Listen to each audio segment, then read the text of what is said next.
in Calcutta, when you received the letter and realized that you were free to start a new movement, how much of it did you have mapped out in your mind? How much of its approach or even its essence did you already have? I think there was one thing that was clear to me, and that was that the new Buddhist movement had to be a movement run by Buddhists. I'd already learned that lesson in India years before, when I'd seen the Mahabodhi Society, the premier Buddhist organization in India, crippled by the fact that the majority of its governing body members were Hindus, one or two of them even anti-Buddhist. And I saw quite clearly that one could not have a Buddhist movement that was run by people, some of whom were not even Buddhists. So that was clear. I wanted a new Buddhist movement in the sense that it would be a movement run by Buddhists, those committed to the Buddha, Dharma and Sangha. And this, of course, led to the question, well, who is a Buddhist? What is the criterion? And the criterion, according to tradition, is that one who goes for refuge to the Buddha, Dharma and Sangha is a Buddhist. So this led to the well-known emphasis in the FWBO on the absolute centrality of the act of going for refuge, which we've stressed throughout, and the significance of which becomes more and more apparent to us as the years go by.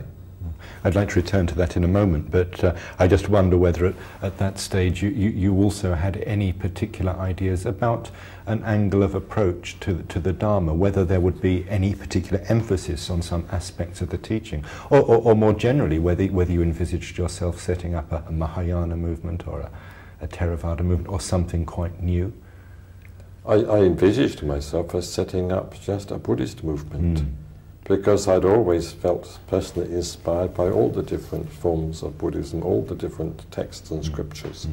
I certainly didn't want a new Buddhist movement that would be either Theravadian or Zen or Tibetan Buddhist and so on. I wanted just a Buddhist movement.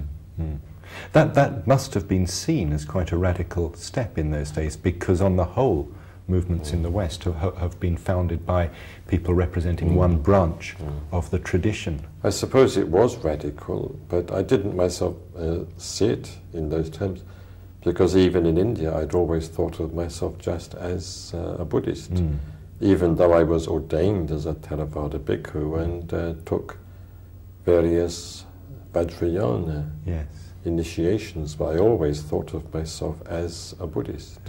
So you never had any notion that the FWBO would in some way be affiliated or connected formally to any one branch or sect of the Buddhist tradition? No, I never had any such idea. I had, of course, my own spiritual connection with my own teachers, like Dharada Rinpoche and Kashyapji.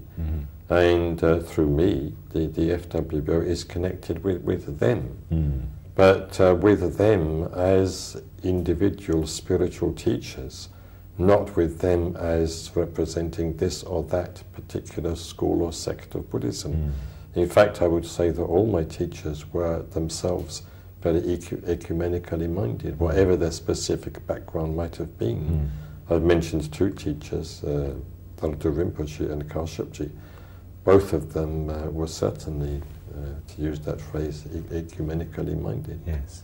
Did you talk to them about your plans to return to the West, and specifically about your plans to establish a simply Buddhist movement? I talked with them about the difficulties that I had experienced in connection with my return to the Hampstead Buddhist Vihara, and they and others encouraged me just to go ahead and start up a new Buddhist movement and not bother about what these other people thought. Yes. They seemed to think, all of them, that I shouldn't bother about it, even to the extent that I seemed to be doing then.